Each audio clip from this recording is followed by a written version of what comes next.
ఆంధ్ర తెలంగాణలో తక్కువ ఫీజులతో high quality results ఇస్తున్న ఏకైక సంస్థ తిరుమల్ ఐఏఎస్ ఇన్స్టిట్యూట్. ఆస్తుల వివాదం, అన్నదమ్ముల మధ్య ఫైట్, నిత్యం గొడవలతో పోలీస్ స్టేషన్ మెట్లెక్కిన ఫ్యామిలీ పంచాయతీ, కోర్టుల్లోనూ తేలని కాంట్రవర్సీ వ్యవహారం. ఇలా నిత్యం ఫ్యామిలీ వివాదాలతో మీడియాలో ఫోకస్ అవుతున్న మంచువారి కుటుంబ వివాదం మరోసారి భగ్గుమంది. ఈసారి కార్లు ఎత్తుకెళ్లారంటూ మంచు మనోజ్ పోలీసులకు ఫిర్యాదు చేయడంతో వారి వివాదం హీట్ పెంచుతోంది.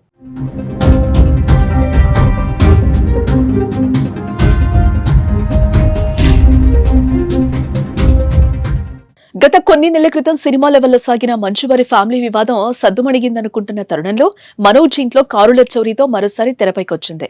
ఇప్పటికే ఆస్తుల పంపకాల విభేదాలతో మోహన్ బాబు కుటుంబ వ్యవహారం రచ్చరచ్చకగా ఇప్పుడు కార్ల రగడ కాకపుట్టిస్తోంది.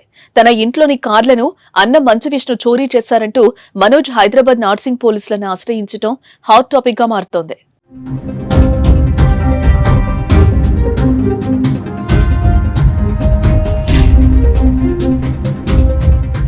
మరోపక్క తాను ఇంట్లో లేనప్పుడు కారుతో పాటు కాస్ట్లీ వస్తువులను విష్ణు ఎత్తుకెళ్లారని నార్సింగ్ పోలీసులకు ఇచ్చిన ఫిర్యాదులో మంచు మనోజ్ పేర్కొన్నారు. జల్పల్లిలోని ఇంటిలోకి 150 మంది వ్యక్తులు చొరబడి విలువైన వస్తువులను తీసుకెళ్లారని చెప్పుకొచ్చారు. తన ఇంట్లోని కార్లన్నీ విష్ణు ఆఫీసులో ఉన్నాయంటూ వాటికి సంబంధించిన ఆధారాలను పోలీసులకు అప్పగించారు. కొంతమంది గోడలు దూకి ఇంట్లోకి ప్రవేశించారని ఫిర్యాదులో తెలిపారు. దాంతో పాటు ఇంట్లోని కొన్ని వస్తువులను కూడా ధ్వంసం చేశారని ఆవేదన వ్యక్తం చేశారు. ఆయన తన కూతురు బర్త్డే వేడుకల కోసం రాజస్థాన్ కు వెళ్లగా విష్ణు ఇంట్లోకి ప్రవేశించి రచ్చ చేశారని మంచు మనోజ్ పోలీసుల ముందు వాపోయారు. తమ ఇంట్లో జరుగుతున్న పరిణామాలపై తండ్రి మోహన్ బాబుతో మాట్లాడేందుకు ప్రయత్నిస్తున్నా అందుబాటులోకి రావటం లేదన్నారు. ఈ నేపథ్యంలోనే మంచు విష్ణుపై చర్యలు తీసుకోవాలని, తనకు న్యాయం చేయాలని మంచు మనోజ్ నార్సింగ్ పోలీసులకు ఫిర్యాదు చేశాడు.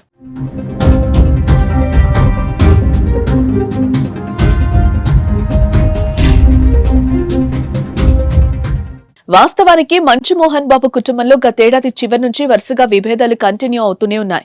ఇప్పటికే మోహన్ బాబు విష్ణుపై మంచు మనోజ్ పలుమార్లు పోలీసులకు ఫిర్యాదులు చేశారు.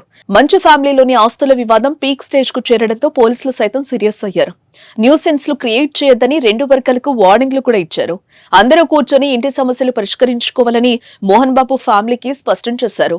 ఈ క్రమంలో మంచు ఫ్యామిలీలో విభేదాలు కాస్త సర్దుకున్నాయి అనుకునే లోపే తన అన్న విష్ణుపై మనోజ్ ఫిర్యాదు చేయడం ఇప్పుడు చర్చనీయాంశమవుతుంది.